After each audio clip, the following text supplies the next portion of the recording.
भारतीय reserve bank (RBI) ने repo दर में 35 आधार अंक (बीपीएस) की बढ़ोतरी की घोषणा की है, जिस पर केंद्रीय बैंक वाणिज्यिक बैंकों को 6.25% पैसा उधार देता है।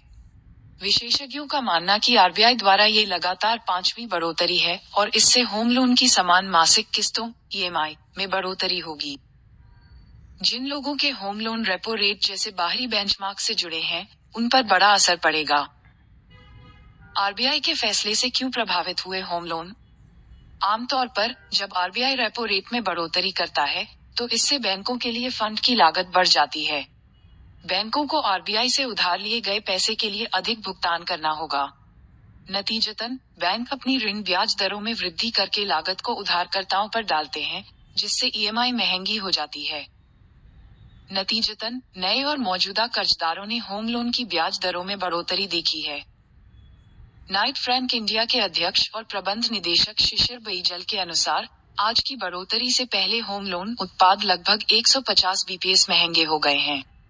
उधार दरों में काफी वृद्धि हुई है, विशेष रूप से बाहरी बेंचमार्क आधारित उधार दर (ईबीएलआर) से जुड़े ऋणों के लिए, जहां रेपो दर का 100% प्रसारण हुआ है।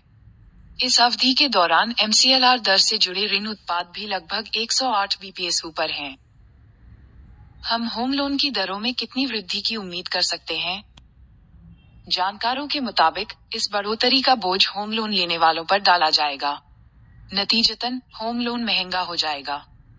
आईएमजीसी, इंडिया मॉर्गेज गारंटी कॉर्पोरेशन, के मुख्य जोखिम अधिकारी श्रीकांत श्रीवास्तव ने कहा कि ईएमआई में और 3-5% की बढ़ोतरी की उम्मीद है। जहां तक की अवधि बढ़ाने की बात है, तो उन्होंने कहा कि इसमें और बढ़ोतरी की गुंजाइश नहीं है। उन्होंने कहा, 190 बीपीएस पिछली वृद्धि के कारण 13 साल से अधिक की ऋण अवधि पहले ही हो चुकी है। अब कोई गुंजाइश नहीं है। एचडीएफसी के केकई मिस्त्री ने भी कहा कि लंबी अवधि के ऋण ब्याज दर के उतार चढ़ाव से प्रभावित नहीं होते हैं, मांग बनी रहेगी। तो उधारकर्ताओं को क्या करना चाहिए? उधारकर्ता अपने ऋण ब्याज को नियंत्रित करने के लिए पूर्व भुगतान को प्राथमिकता दे सकते हैं। इससे उन्हें अपने ऋण कार्यकाल और ईएमआई को कम करने में मदद मिलेगी। दुनिया भर की अर्थव्यवस्थाएं मंदी की प्रवृत्ति से जूझ रही हैं। इस तरह का समय लोगों को इन कठिनाइयों को समायोजित करने के लिए अपने वित्त को कैलिब्रेट करने का आह्वान करता है। क्या होम डिमांड में भी आएगी गिरावट? ये बढ़ोतरी निस्संदेह होम लोन की ब्याज दरों को बढ़ाएगी, जो इस साल लगातार 4 बार दरों में बढ़ोतरी के बाद पहले ही बढ़ चुकी है। हालांकि, जब तक ब्याज दरें एक अंक, मुख्य रूप से 9.5% के भीतर, में रहती हैं, तब तक आवास पर प्रभाव मध्यम रहेगा, एएनएआरओसी के ग्रुप के अध्यक्ष अनुज पुरी ने कहा। यदि वे इस बिंदु का उल्लंघन करते हैं, तो हम आने वाले महीनों में आवासीय बिक्री की मात्रा पर वास्तविक दबाव देखेंगे, विशेष रूप से किफायती और निम्न मध्यम श्रेणी के आवास खंडों में, उन्होंने कहा। उसने कहा, ये ध्यान देने योग्य है कि भारतीय आवास बाजार काफी हद तक एंड यूजर संचालित है। निवेशकों के विपरीत, अंत उपयोगकर्ता सबसे कम प्रवेश बिंदु की तलाश नहीं करते हैं, बल्कि घर के स्वामित्व के निहित मूल्य और लाभों के लिए देखते हैं। जब तक एंड यूजर्स की संख्या निवेशकों से काफी अधिक हो जाती है, तब तक आवास की बिक्री पर ब्याज दर संचालित प्रभाव बहुत स्पष्ट नहीं होंगे।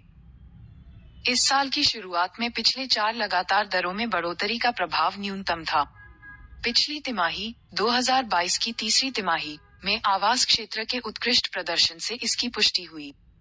एएनएआरओसी के रिसर्च के अनुसार, हाल की 3 दरों में बढ़ोतरी के बाद 2022 की तीसरी तिमाही में शीर्ष 7 शहरों में 88,230 यूनिट बेची गई। पिछली तिमाही की तुलना में बिक्री में 4% और सालाना 41% की वृद्धि के साथ उपभोक्ता मांग मजबूत रही।